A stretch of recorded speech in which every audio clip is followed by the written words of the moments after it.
खतरे की घंटी बज गई है। 265 में से 108 लोगों की मृत्यु हो गई थी, ये सरकारी आंकड़ा है। 9 वर्षीय लड़का, ठीक है, एक 9 ईयर ओल्ड चाइल्ड है, उस क्या ये निपाह वायरस कोरोना की तरह महामारी वापस से तो नहीं फैलाएगा? क्योंकि भारत में इसकी दस्तक मृत्यु है, मृत्यु का आंकड़ा ये बहुत ज्यादा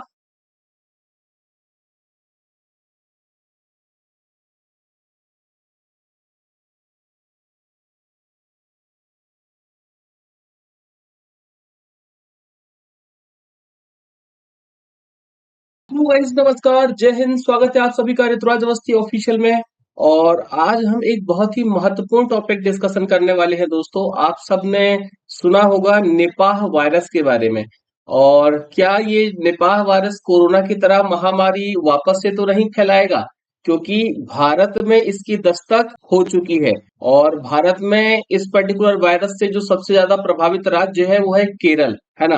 तो क्या इसके पर्टिकुलर सिम्टम्स है, क्या इसका इतिहास है, कैसे ये भारत में अपने पैर पसार रहा है और इसके क्या दुष्परिणाम हो सकते हैं, उन सारे के सारे मैटर्स पे आज के इस पर्टिकुलर सेशन में हम करने वाले हैं डिस्कशन। तो दोस्तों बढ़ते हैं आगे। अगर आपने अभी तक मुझे टेलीग्राम चैनल पर सब्सक्राइब नहीं किया है तो कर लीजिए, क्योंकि यहाँ पर आपको मेरे सारे सेशन के लिंक वगैरह मिलते रहेंगे। और दोस्तों लिंक वगैरह मिलते रहेंगे, उनसे आप खुद को अपडेट रख पाएंगे। ठीक है, तो सर्च करना है आपको Rituraj underscore official, Rituraj sir underscore official. ठीक है, ये जब आप सर्च करेंगे तो आपको मेरा टेलीग्राम चैनल मिल जाएगा, इसे आप कर लीजिएगा ज्वाइन। दोस्तों इसके अलावा आप मुझे इंस्टाग्राम पर भी फॉलो कर सकते हैं। तो चलिए बढ़ते हैं आगे और डिस्कशन करते हैं हमारा आज का जो पर्टिकुलर टॉपिक है, जिसे कहा गया Nipah virus outbreak in India. Bharat में निपाह वायरस का प्रकोप। ठीक है, तो क्या है निपाह वायरस और कैसे ये पर्टिकुलर भारत में फैला, इन सारी चीजों पर चर्चा करेंगे।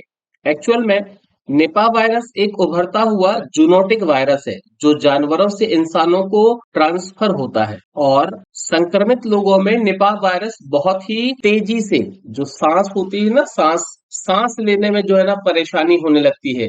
और ये बहुत ही घातक इंसेफ्लाइटिस में स्पर्शोन्मुख संक्रमण से बीमारियों की एक श्रृंखला का कारण बनता है। निपाह वायरस सुअर जैसे जानवर में भी गंभीर बीमारी का कारण बन सकता है। और दोस्तों निपाह वायरस हैंड्रा वायरस से निकटता से संबंधित है। हैंड्रा वायरस इससे भी ये काफी निकटता से संबंधित है। दोनों पैरामीक्सोविरिडे परिवार के वायरस की एक नई श्रेणी है, हेनिपे वायरस जीनस के सदस्य हैं। भले ही निपाह वायरस ने केवल कुछ स्थानों में प्रकोप पैदा किए हैं, ये जानवरों की एक विस्तृत श्रृंखला को संक्रमित करता है और लोगों में गंभीर बीमारी और मौत का कारण बनता है, जिससे इसे सार्वजनिक स्वास्थ्य चिंता का विषय माना गया है। दोस्तों रिसेंटली अगर हम बात करें इंडिया की, तो इंडिया में जो राज्य है केरला, केरल स्टेट ने कंफर्म किया है थ्रू इट्स हेल्थ अथॉरिटीज, जो प्रेजेंस है ना निपाह वायरस की केरला में ये पाई गई है। और राज्य सरकार ने ये भी खुलासा किया है कि जो स्ट्रेन पाया गया है, यानी जो वायरस का इस पर्टिकुलर स्ट्रेन केरल में पाया गया है, ये कहीं और से नहीं बल्कि हमारा पड़ोसी जो बांग्लादेश है ना, ये बांग्लादेश वाले स्ट्रेन का वेरिएंट है जो इंडिया में पाया गया है। आगे बढ़े दोस्तों, जो केरला के जो स्वास्थ्य विभाग है ना, सो उनके द्वारा ये जानकारी दी गई कि इसे मानव से मानव में फैलने वाला माना जाता है। मतलब कि जैसे हमने देखा कि भाई ये जो है ना पहले एनिमल्स में था, जानवरों में, जानवरों से किस में ट्रांसफर हुआ है, ह्यूमंस में, और अब ये ह्यूमंस से ह्यूमंस में ट्रांसफर हो रहा है, यानी एक आदमी से दूसरे आदमी में ट्रांसफर हो रहा है। दोस्तों अगर हम बात करें तो ये इसका संक्रमण कम है, यानी ये कोरोना की तरह संक्रमित फैलने वाला नहीं है, इसका संक्रमण कम है। लेकिन फिर भी इससे जो डेथ, मृत्यु है, मृत्यु का आंकड़ा ये बहुत ज्यादा हाई है निपाह वायरस से। और चूंकि भारत में ये स्ट्रेन पाया गया है केरल में, तो ये हम सब के लिए एक चिंता का विषय है। आगे बढ़ते हैं दोस्तों, तो निपाह वायरस अगर हम देखें, इसने एक अलार्म घोषित कर दिया है पूरे के पूरे भारत में कि केरल का जो कोझिकोड जिले है, कोझिकोड जिला में निपाह संक्रमण की आधिकारिक पुष्टि से पूरे के पूरे भारत में खतरे की घंटी बज गई है ना? कि भाई सिंपल सी बात है, Kerala is the part of India, और जब केरला इंडिया का पार्ट है तो बहुत सारे लोग ये केरला घूमने जाते हैं, जब वो जाएंगे और केरला से वो इंडिया के डिफरेंट डिफरेंट स्टेट्स में जाएंगे तो वहां पर भी ये वायरस फैल सकता है। इसलिए सरकार ने एक पर्टिकुलर एडवाइजरी जारी कर दी है कि अभी जो है ना, केरल अगर घूमने जा रहे हैं तो आपको केरल घूमना अवॉइड करना है। और दोस्तों, केरल में ये वायरस 2 जाने पहले ही ले चुका है, मतलब इसके फैलने के साथ ही ये संक्रमण फैला है, उसके साथ ही 2 लोगों की यहाँ पर मृत्यु हो चुकी है और 2 लोग जो है ना, ये बहुत ज्यादा संक्रमित अवस्था में हॉस्पिटल में एडमिट है। Indian council of medical research, जिसे हम आईसीएमआर कहते हैं, इसके द्वारा करस्पॉन्ड किया गया कि जो राज्य के स्वास्थ्य अधिकारियों को इन्होंने पत्र लिख करके एक मैसेज जारी किया है कि वो जो भी पर्टिकुलर निपाह रोगी है उनके इलाज के लिए आवश्यक जो मोनोक्लोनल एंटीबॉडी है वो दें, क्योंकि निपाह वायरस जो है ना, ये मोनोक्लोनल एंटीबॉडीज निपाह वायरस को खत्म करने में लगभग कारगर है। आगे बढ़ते हैं दोस्तों। निपाह वायरस जो है ना, इसने भारत में गंभीर बीमारी फैलाई थी और इसने भारत में फैलने का इतिहास भी कायम कर रखा था। यानी ऐसा ये जो अभी केरला में फैला है, ये फर्स्ट टाइम नहीं है कि ये इंडिया में फैल रहा हो। इससे पहले भी ये भारत में फैल चुका है। इसने बहुत गंभीर स्थिति बनाई थी भारत में। मैं भी आपको इसका इतिहास आगे बताऊंगा। सबसे इंपॉर्टेंट बात यह है कि जो स्प्रेड है, यानी इसका प्रसार रोकने के लिए सतर्कता और सक्रियता, यही 2 चीजें हैं जिससे आप इसके प्रसार को रोक सकते हैं। सोशल विजिलेंस और प्रोएक्टिव मेजर्स, आपको उससे सावधान रहना पड़ेगा, because precaution is better than cure. आप कंटेमिनेटेड हो जाते हैं, उसके बाद आप क्योर करते हैं, है ना, उससे बेटर है कि आप खुद को पहले से ही प्रिक्योर करके रखें, प्रोटेक्ट करके रखें कि वो स्थिति ही कायम ना हो। दोस्तों, अगर हम यहाँ पर बात करें कि जो ये निपाह वायरस है, इसका जो पर्टिकुलर संक्रमण फैला है या नहीं फैला है, इसके क्या सिम्टम्स है। According to WHO, world health organization के द्वारा जो बताया गया, WHO के द्वारा जो सिम्टम्स है ना, 2 तरीके के सिम्टम्स हैं। एक तो कॉमन सिम्टम्स हैं, दूसरे सीवियर सिम्टम्स हैं।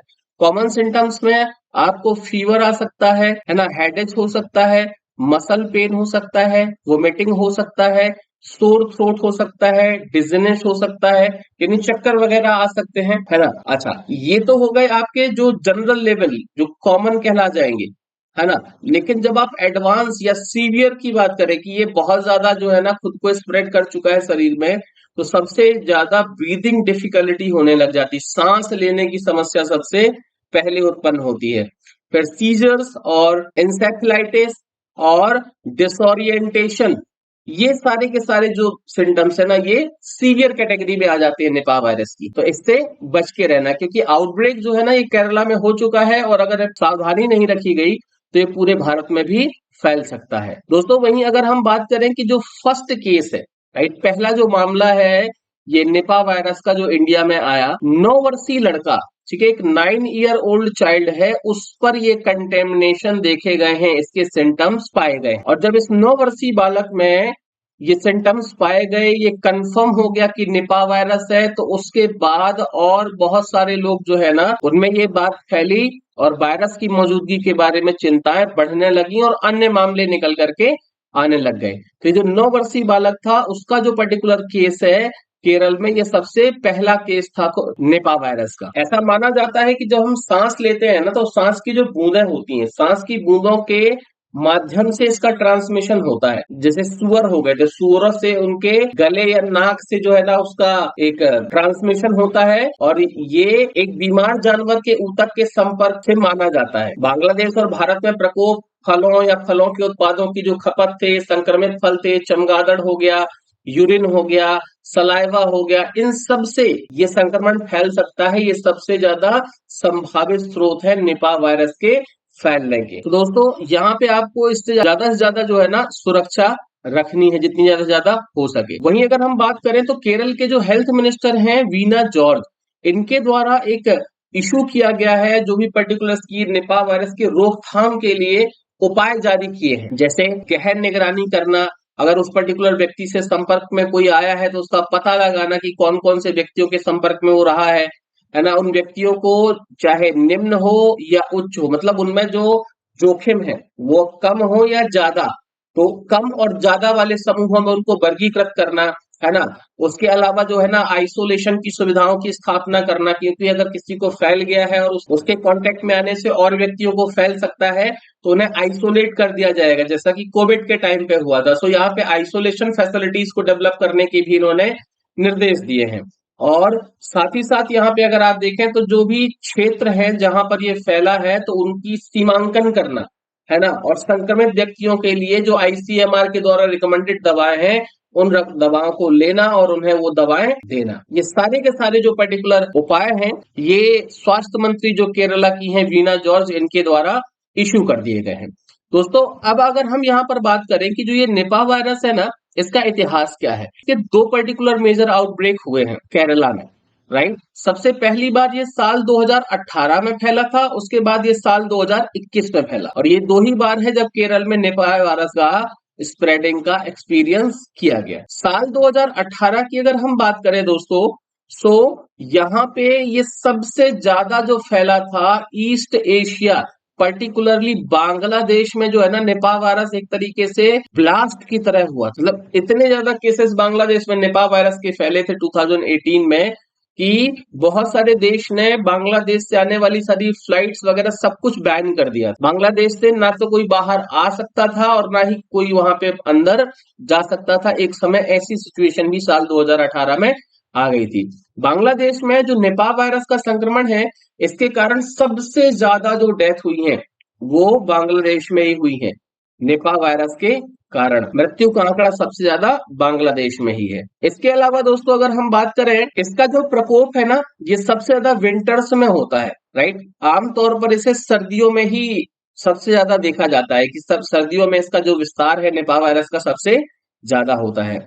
रिसेंट अगर हम देखें तो जो जनवरी और फरवरी साल 2023 था, तो जनवरी फरवरी 2023 के दौरान बांग्लादेश में इसका स्प्रेड हुआ था। ये बांग्लादेश में कई जगह पर फैला था और यहीं से जो है ना माना जाता है कि इसने भारत में दस्तक दी है। सबसे पहली बार की अगर हम बात करें दोस्तों, तो पहली बार जो निपाह वायरस था ये आइडेंटिफाई किया गया था 1998-99 में जो है इसे आइडेंटिफाई किया गया था, जब मलेशिया में सुअर के जो फॉर्म थे वहां पर न्यूरोलॉजिकल और श्वसन रोग के प्रकोप के कारण कुल 265 मामले आए थे। तो 265 में से 108 लोगों की मृत्यु हो गई थी। ये सरकारी आंकड़ा है, हालांकि मरने वालों की संख्या बहुत सारे डिफरेंट न्यूज़पेपर में कहा गया कि इससे बहुत ज्यादा है। इसके अलावा दोस्तों अगर हम यहाँ पर बात करें, जो निपा वायरस है ना, ये विश्व स्वास्थ्य संगठन के अनुसार बांग्लादेश में निपा वायरस का जो प्रकोप है ये दिसंबर और मई के बीच में सबसे ज्यादा होता है, यानी मौसमी है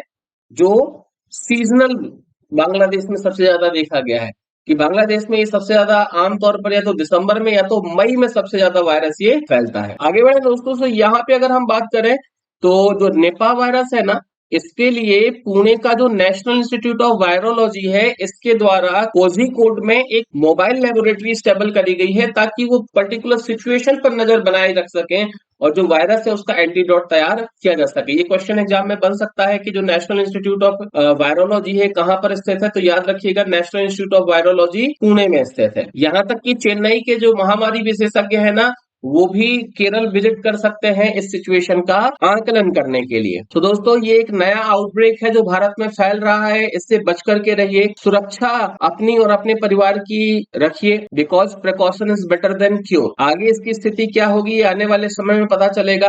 फिलहाल अभी के सेशन में इतना ही। आई होप कि मैं आपको निपा वायरस समझा पाया होगा। मिलते हैं अगले सेशन में। वीडियो को लाइक करके दोस्तों के साथ शेयर करिएगा। मिलते हैं अगले सेशन में। टिल देन जय हिंद।